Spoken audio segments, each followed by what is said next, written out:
Olá, bom dia. Produtores rurais que teriam até dezembro deste ano para renegociar dívidas vão poder fazer essa repactuação até dezembro de 2019.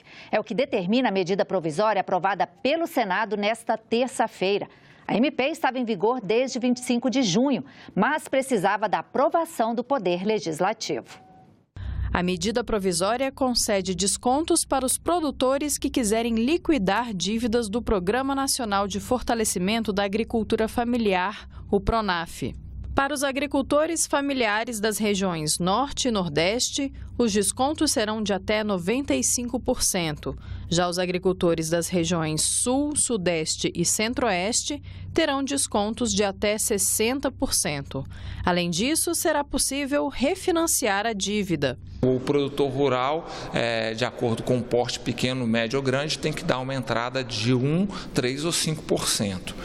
E com esse tipo de refinanciamento, ocorre o seguinte: as taxas de juros passam a ser de 0,5% a 3,5% de acordo com o porte. Com a pauta destrancada, os senadores também puderam discutir a privatização de distribuidoras de energia do sistema Eletrobras.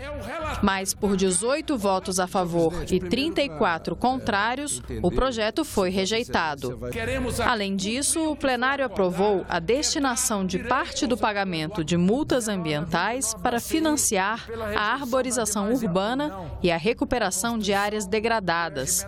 Os senadores aprovaram ainda a proposta que considera infração sanitária deixar de avisar o risco de transmissão de zoonoses.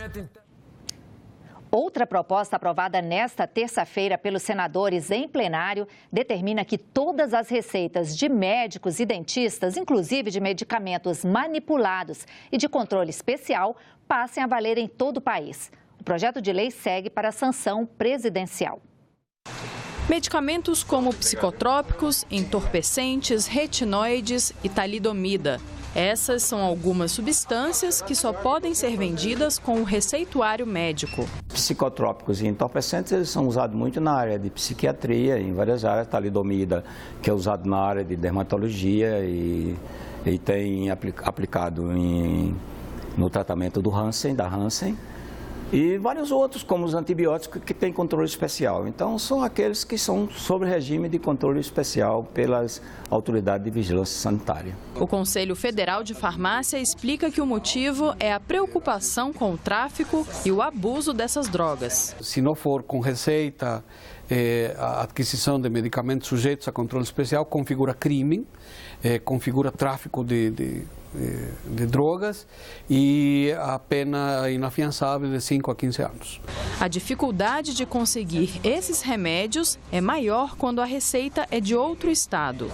Lá em Belém do Pará, eu fui comprar um medicamento lá e a pessoa, não, esse CRM aqui não vale aqui no nosso estado. Só vale lá no seu. Eu tenho uma receita aqui em Brasília, eu vou para São Paulo. Lá eu vou ter que ir para médico de novo, fazer tudo de novo para poder ter uma nova receita. Se um paciente pegou uma prescrição médica em um estado e foi para outro, ele não vai conseguir comprar alguns medicamentos de controle especial e manipulados. É que essas receitas só valem no estado em que o profissional de saúde atua. Esse tipo de situação acontece aqui na farmácia? Com certeza, é uma situação muito comum, principalmente aqui em Brasília, que existem muitos idosos, né, e eles vão se tratar geralmente em outros estados. Então, quando eles voltam para o estado onde eles residem, eles acabam se frustrando muito, porque, infelizmente, também pela legislação, a gente acaba sendo impedido de dispensar os medicamentos, principalmente psicotrópicos, para eles, né? O projeto de lei define que qualquer receita tem validade em todo o território nacional, independentemente da unidade da federação em que tenha sido emitida. Os conselhos federais de medicina e de farmácia são favoráveis à proposta. Nós defendemos que ela seja válida em todo o território nacional e do ponto de vista de que não sejam provocados transtorno para o cidadão ou a cidadã. Devemos permitir o acesso, não importa em qual estado da federação seja. 16 itens estão na pauta da reunião da Comissão de Assuntos Sociais, marcada para daqui a pouquinho, às 9 horas da manhã. Depois da reunião deliberativa, a comissão ainda deve analisar o relatório que foi resultado do trabalho da Subcomissão Especial sobre Doenças Raras. Nós tivemos uma demanda muito forte das famílias que têm pessoas com doenças raras. A dificuldade de comprar remédio, a dificuldade de importar remédio, é um pesadelo. E isso nós fomos tendo consciência até quando o senador Moca e mais um grupo de senadores propôs, por que não fazer uma subcomissão? Eu achei a ideia muito interessante, porque na Comissão de Assuntos Sociais, a gente não pode ficar fazendo audiência pública toda hora do mesmo tema. E uma subcomissão pode aprofundar, que foi o que eles fizeram. E esse relatório, ele terminou com uma contribuição, um encaminhamento correto, porque em vez de inventar mais coisas, se pegou um projeto do deputado Marçal, de 2016, que institui a Política Nacional para Doenças Raras no SUS. Então, isso foi votado na nossa comissão, com 4 emendas, foi aprovado, foi para o plenário, passou no Senado e agora ele foi remetido à Câmara dos Deputados para análise das emendas apresentadas.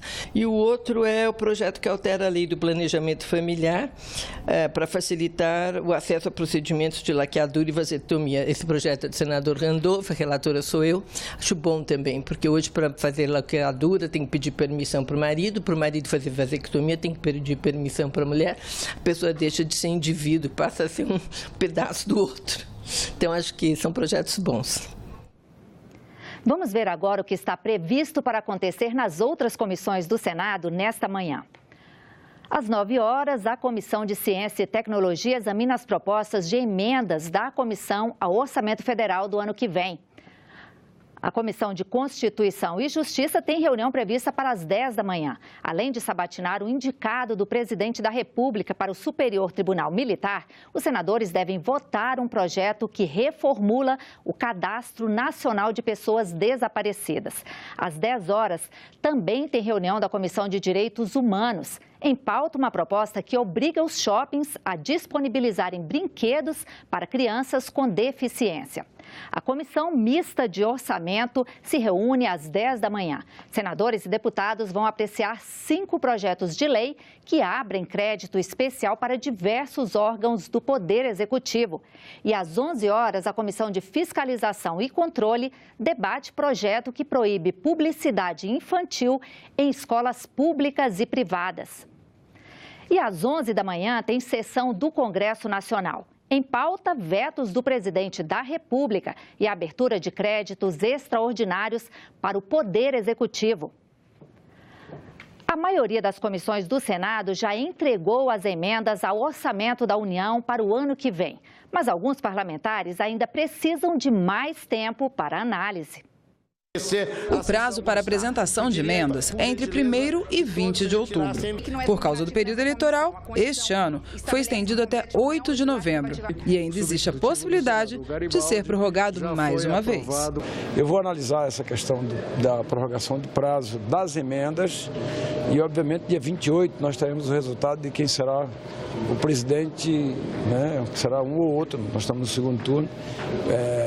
Eu já fui contactado, inclusive, por ambas as partes, e, em caso de eleição, se eu aceitava discutir a questão do orçamento, que é o orçamento deste ano, do ano que vem, é feito pelo Congresso que ainda existe esse ano, então é natural que eu abra esse espaço para fazer essa discussão. Anualmente, uma proposta de lei orçamentária é elaborada pelo governo federal. Esse projeto determina os gastos do ano seguinte e é aí que entram as emendas parlamentares. Basicamente, as emendas são valores que são destinados pelos parlamentares a áreas específicas do orçamento público. Além dessas emendas à despesa, existem também as emendas ao texto. São aquelas emendas emendas que alteram o texto da lei orçamentária.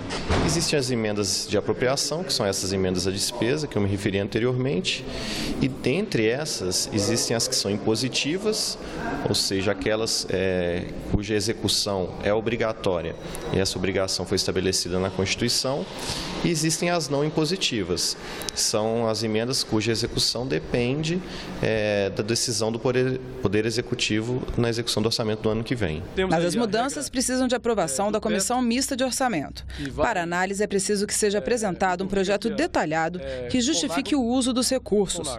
As emendas podem ser apresentadas por deputados, senadores e comissões. Os parlamentares podem apresentar emendas na condição de parlamentar individual, são as chamadas emendas individuais, ou ainda como membros de comissões ou das suas bancadas estaduais. Os parlamentares individualmente considerados podem apresentar até 25 emendas ao orçamento, sendo que metade do valor apresentado tem que ser destinado à saúde, e as comissões podem apresentar também emendas e, além disso, as bancadas estaduais. Ano passado foram mais de 8 mil emendas apresentadas, isso dividindo entre parlamentares individuais e comissões e bancadas. Diogo ressalta ainda que o assunto pode ser acompanhado pela sociedade. As emendas podem ser acompanhadas pela sociedade, tanto no site do Senado, pelo sistema Siga Brasil, onde as pessoas podem consultar a execução das emendas no ano que vem, ou pelos diversos informativos, relatórios que nós, tanto da consultoria do Senado quanto a consultoria da Câmara, publicamos ao longo do ano e especialmente agora nessa fase do processo orçamentário. O Senado Notícias está apresentando as caras novas da próxima legislatura. Veja quem são os novos senadores do Rio Grande do Sul, Rondônia, Roraima e Santa Catarina. Na bancada do Rio Grande do Sul, entra Luiz Carlos Reins, do PP, de 67 anos, engenheiro agrônomo, foi prefeito de São Borja, está no 5º mandato como deputado federal. A bancada de Rondônia ganha 2 nomes. Marcos Rogério, do DEM, tem 40 anos, formado em Direito, jornalista, foi vereador e está no 2º mandato de deputado federal. Confúcio Moura, do MDB, tem 70 anos, médico, foi deputado federal e governador de Rondônia por 2 mandatos. Em Roraima, a renovação traz Messias de Jesus, do PRB, 56 anos, administrador, está no 6º mandato de deputado estadual. Chico Rodrigues, do DEM, tem 67 anos, engenheiro agrônomo, foi vereador, deputado federal e governador de Roraima. Santa Catarina terá 2 novos senadores. Esperidião Amin, do PP, de 70 anos, formado em administração, foi prefeito, governador e senador e atualmente é deputado federal. Jorginho Melo, do PR, tem 52 anos, formado em Direito, foi vereador, deputado estadual e atualmente é deputado federal. Ficamos por aqui. Você pode rever as reportagens desta edição na nossa página na internet, senado.leg.br/TV. Obrigada pela companhia. Continue sintonizado aqui na TV Senado.